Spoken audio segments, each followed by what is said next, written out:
3 मे दैनंदिन ज्ञानेश्वरी अध्याय 11 विश्वरूप दर्शन योग. अलंकापुरी पुण्यभूमी पवित्रम तेथे नांदतो ज्ञानराजा सुपात्र. तया आठविता महापुण्यराशी नमस्कार माझा सद्गुरू श्री ज्ञानेश्वरांसी.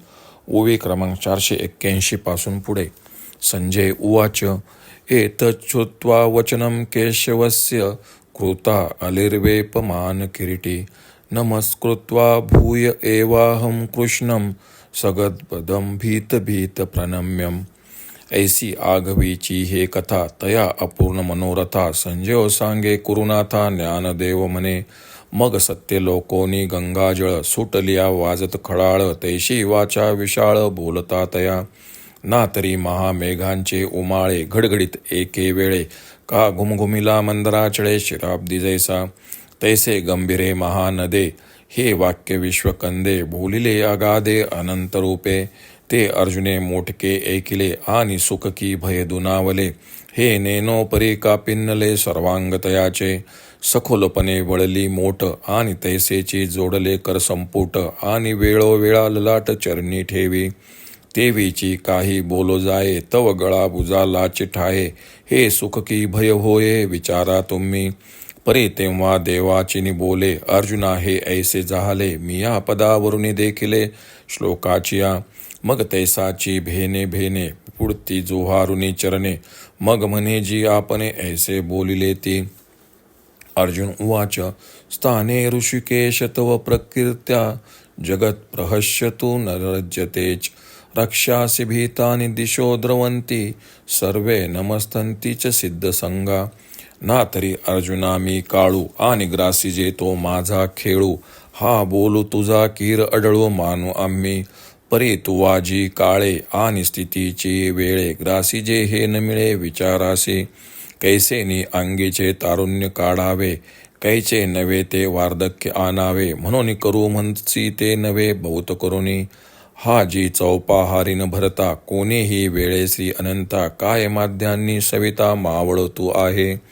पै तुझ खंडिता काळा तिन्ही आहाती जी वेळा. त्या तिन्ही परी सबळा आपुला लिया समयी.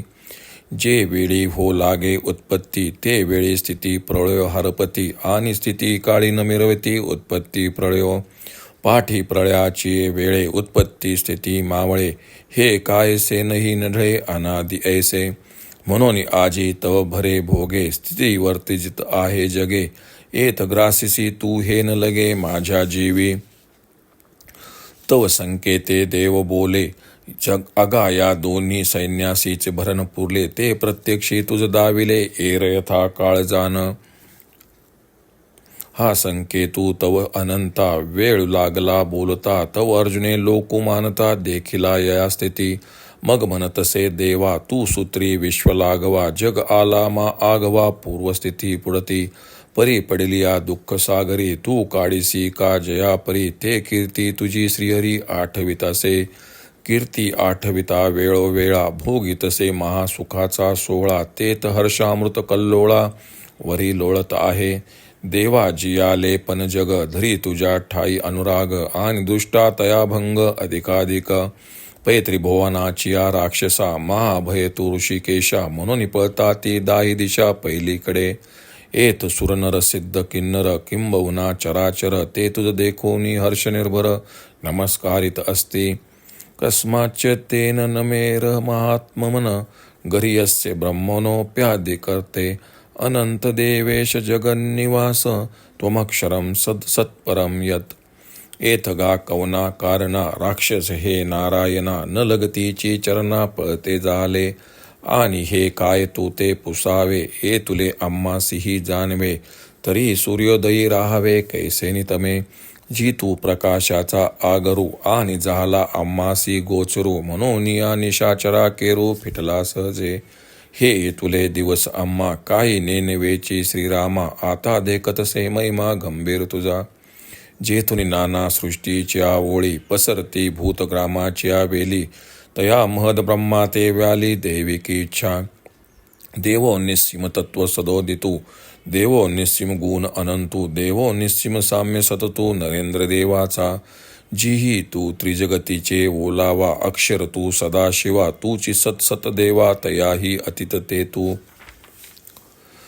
पुढे ज्ञानेश्वर महाराज म्हणतात, याप्रमाणे ही सर्व हकीकत संजयाने अपूर्ण मनोरथ अशा धृतराष्ट्राला सांगितली.